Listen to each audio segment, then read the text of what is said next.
یہ بتائیے کہ اس وقت ایک جانب ایل او سی پہ مشرقی سرحدوں پہ جو ایک ٹینشن بنی ہوئی ہے، دوسری جانب ہم یہ دیکھتے ہیں کہ دہشت گرد جو ہیں وہ سرحد پار کر کے پاکستان آ رہے ہوتے ہیں. اس در اندازی کو آپ کس طرح سے دیکھتے ہیں؟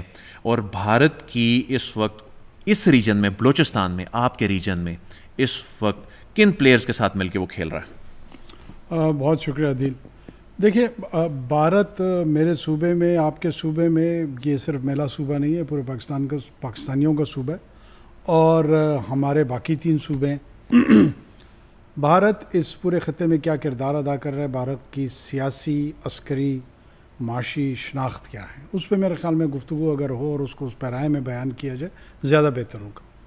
بھارت اب وہ سیکولر دعوے دار بھارت جو کہ اس وقت بھی میرے خیال میں صرف دعویٰ ہی تھا، وہ نہیں رہا. تو وہ کیا ہے؟ وہ ہندوتوا کی سیاست، اس کو ہندو مذہب اور ہندو دھرم سے علیحدہ کر کے ہندوتوا جو ہے وہ برہمن سیاسی فکر ہے.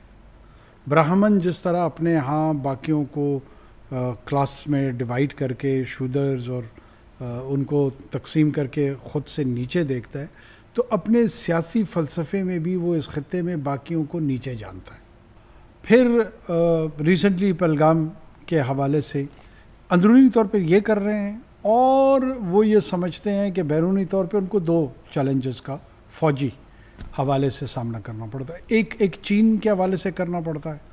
چین کے حوالے سے جب بھی ان کو سامنا کرنا پڑتا ہے فوجی چیلنج کا، تو ظاہر تھوڑا سا بھارتیوں کو ان کی پرائیڈ ہٹ ہوتی ہے، ان کو شرمندگی ہوتی ہے، ان کی زمین چلی جاتی ہے، ان کے لوگ مارے جاتے ہیں، ان کی فوج اس کا مقابلہ نہیں کر پاتی ہے.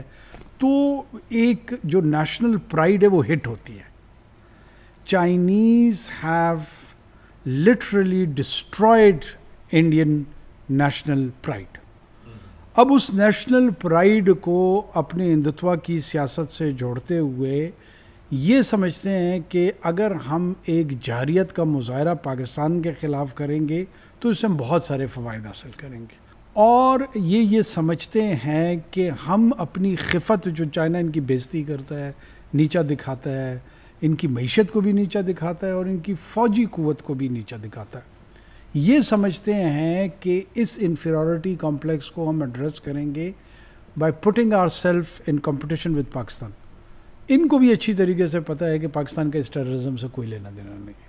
اب آہستہ آہستہ مجھے لگ رہا ہے کہ مغربی دنیا کو بھی یہ احساس ہو رہا ہے کہ یار یہ ہر تیسرے دن ہمارے پاس چائنا کی کہانی لے کے پہنچ جاتے ہیں کہ ہم چائنا کے خلاف یہ کردار ادا کر سکتے ہیں، ہم چائنا کے خلاف وہ کردار ادا کر سکتے ہیں، لیکن ہر دوسرے تیسرے سال ان کے جو سینگ پھنستے ہیں یا یہ خود پھنساتے ہیں وہ پاکستان کے ساتھ ہی پھنساتے ہیں.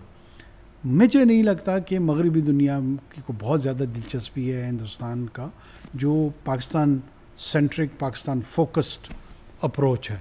تو لہٰذا یہ آہستہ آہستہ ایک آئسولیشن کی جانب جائیں گے. لیکن یہ بتائیے کہ یہ افغانستان سے اور ایران سے یہ کیسے آپریٹ کرتے ہیں؟ دیکھیں، ایران سے بھی ان کے کلبھوشن چونکہ وہیں پر تھا، وہاں پہ ان کی جو انٹیلیجنس آؤٹ فٹس ہیں وہ بارڈر ان کا چونکہ اللہ کے فضل سے بلوچستان کے ساتھ تو لگتا نہیں ہے، تو یہ ایرانین سوائل کو بھی وہاں پہ یہ بزنس مین کی صورت میں اس کا روپ دھارتے ہیں، دوسرے روپ دھارتے ہیں، ان کے سرونگ انٹیلیجنس آفیسر ہوتے ہیں.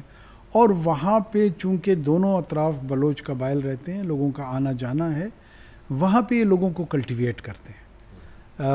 وہاں پہ کلٹیویشن کے ساتھ ان کی موٹیویشن، ان کی ٹارگٹ ان کو پرووائڈ کرنا، فائنینسز پرووائڈ کرنا. روپ دار کیا آتے ہیں یہ؟ میں اس کے آپریشنل ڈیٹیلز میں نہیں جاتا ہوں، لیکن وہ ظاہر سی بات ہے کہ وہ مختلف جب انٹیلیجنس آپریشنز ہوتے ہیں تو مختلف ہی روپس ہی ہوں گے. اور چونکہ افغانستان کے اندر آپ کے پاس اس وقت سینٹرل کنٹرول نہیں ہے، ایک انٹرم گورنمنٹ ضرور ہے وہاں پر، لیکن وہ ایک ڈیوائیڈڈ یا فریکچرڈ کنٹرول کے تحت ہے. آپ مثال کے طور پر اگر حقانیوں کے ساتھ گفتگو کر رہے ہوں اور آپ کا کوئی مسئلہ درپیش ہو ہلمند میں، قندھار میں، تو آپ سراج الدین حقانی صاحب کے ساتھ شاید اس مسئلے کے حل میں ان کا کردار کم ہو. ملا یعقوب صاحب کا اگر کردار ہو تو وہ ترخم کے جلال آباد میں یا اسد آباد میں یا ان علاقوں میں جو مشرقی علاقے ہیں ان کے، شاید ان کا کردار نسبتاً کم ہو، اثر کم ہو.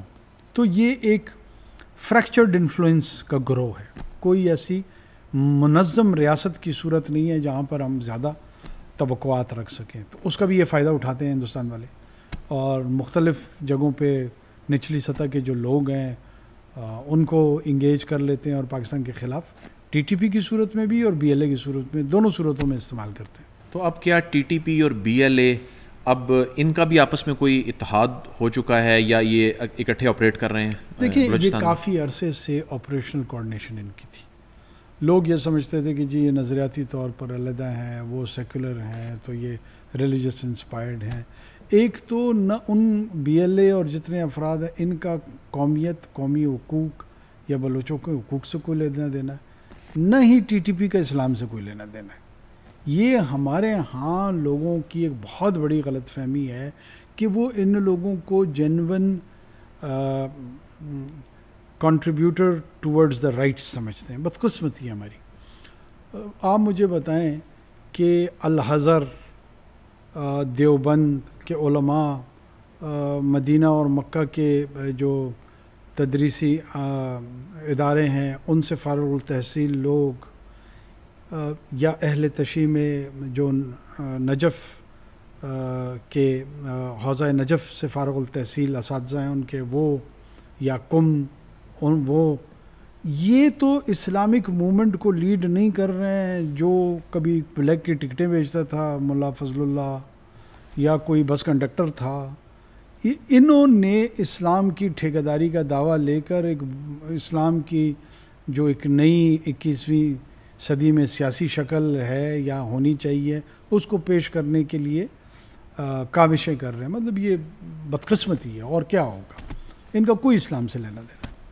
اسی طرح یہ جو باقی موومنٹس ہیں سو کالڈ رائٹس کی بنیاد پہ, ان کا بلوچ رائٹ سے کوئی لینا دینا نہیں. لیکن سر یہ کہا جا رہا ہے کہ اب خاص طور پہ جب سے مہرنگ جو ہیں منظر عام پہ آئی ہیں, اور اس کے بعد سے جو بلوچستان سے جس طرح کی رپورٹس آ رہی ہیں, میں خود بھی وہاں پر گیا اور وہاں پر میں نے دیکھا کہ کہا جا رہا ہے کہ نوجوانوں کا رجحان ہوا ہے اس جانب, عسکریت کی جانب. یہ واقعی ایسا کوئی ٹرینڈ جو ہے وہ گراؤنڈ پہ ہے؟ ایک تو مجھے یہ نوجوانوں کا دوسری جنگ عظیم میں نازیزم کی طرف بڑا رجحان تھا. جتنے بھی جرمن نوجوان تھے وہ سارے کے سارے ہٹلر کے عاشق تھے. وہ ہٹلر کو اپنا نجات دہندہ سمجھتے تھے, اور اس نجات دہندہ کے لیے مرنے اور مارنے کے لیے تیار ہوئے. پورے یورپین کانٹیننٹ کو انہوں نے جنگ کی آگ میں جھونکا, اور اس کے نتیجے میں 5 کروڑ افراد قتل ہوئے. وہ اس وقت کے نوجوان نہیں تھے. کیا ان نوجوانوں کے رجحان؟ جو سوال ہے وہ یہ ہونا چاہیے کہ کیا نوجوانوں کے اندر کوئی صحت مند رجحان ہے؟ یہ نوجوان ایک طرف جاپان میں, ساؤتھ کوریا میں, امریکہ میں, چائنا میں, ہندوستان میں اے آئی کنسٹرکشن کی طرف جا رہے ہیں. یہ صاحب ان کو خودکش حملوں پہ لگا رہے ہیں. لیکن یہ تشویشناک نہیں ہے؟ ریاست اس پہ سوچتی نہیں کچھ؟ میری عرض پہلے کیسے تشویشناک نہیں ہے؟ بات یہ ہے کہ پہلے یہ فیصلہ کریں کہ یہ منفی عمل ہے یا مثبت عمل ہے. اگر یہ فیصلہ کرنے میں آپ ہچکچا رہے ہیں, شرما رہے ہیں, لجا رہے ہیں, اور کھل کے یہ نہیں کہہ پا رہے ہیں کہ انتہائی گندا اور کبھی عمل ہے, تو پھر دوسرے مرحلے پہ ریاست کی جانب سے جواب دینے کا مرحلہ ذرا مشکل ہو جائے گا. پہلے تو یہ عمل لانتی ہے. اس لانتی عمل پہ ریاست کو ضرور تشویشناک ہونا چاہیے, تشویش کرنی چاہیے, اس کو کاؤنٹر کرنے کی اسٹریٹجی ہونی چاہیے, ضرور بنانی چاہیے. لیکن پہلے اپنی کنفیوژن تو ہمیں دور کریں.